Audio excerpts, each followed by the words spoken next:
Our readings this morning are from Luther's meditation on the Christmas story. So as we sing and go from carol to readings, these readings are as though Luther is speaking and teaching on what we are to see and hear in the Christmas story. And so with that, we begin with the Annunciation.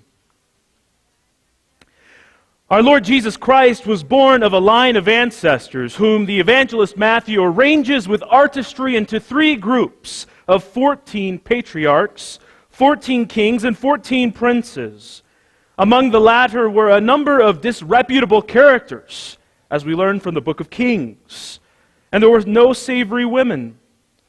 God holds before us the mirror of sinners that we may know that He is sent to sinners, and from sinners is willing to be born. The way was paved for the ministry of our Lord by the forerunner, John the Baptist, who was born earlier than the Master. The father of John was Zacharias, and the mother Elizabeth, a kinswoman of the Virgin Mary. The angel Gabriel appeared to Zacharias and announced that his wife should bear a son who would be called great in the sight of the Lord. The angel further announced that John should turn many of the children of Israel to the Lord, which means that he would bring them to Christ. He was to be a forerunner. Now, the same angel was sent to make an even more amazing announcement to the Virgin Mary. The name angel means messenger. We note that this angel was called Gabriel, which means power.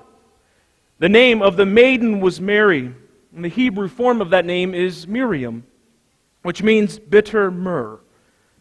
Now, the time when Christ should come was one of utter bitterness and extreme poverty for the Jews.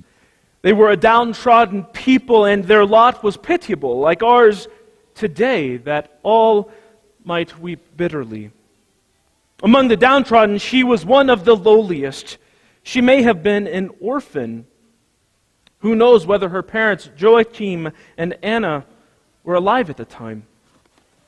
And yet this was the one whom God chose. The angel greeted Mary and said, "Hail Mary, full of grace." I have translated it, "Thou gracious one." But if I were really to write it in German, I would say, "God bless you, dear Mary, Liebe Maria." For any German knows that this word Liebe comes right from the heart. Oh Mary, you are blessed. You have a gracious God. No woman has ever lived on earth to whom God has shown such grace.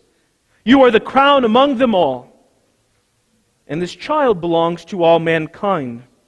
God feeds the whole world through a babe nursing at Mary's breast.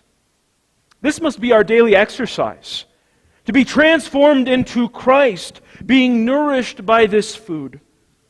Then will the heart be suffused with all joy and will be strong and confident against every assault.